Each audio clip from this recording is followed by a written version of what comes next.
దుర్గా స్వరూపిణి మాతా అన్నపూర్ణేశ్వరి వేదోక్త సువర్ణ దివ్య మంత్రపుష్పం సమర్పయామి.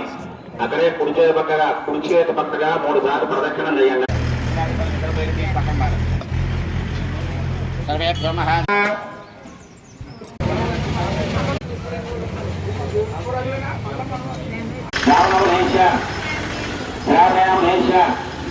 అమ్మా నమస్కారం చేయాలందరూ కూడా చెప్పండి. మమ అస్మాకం సహా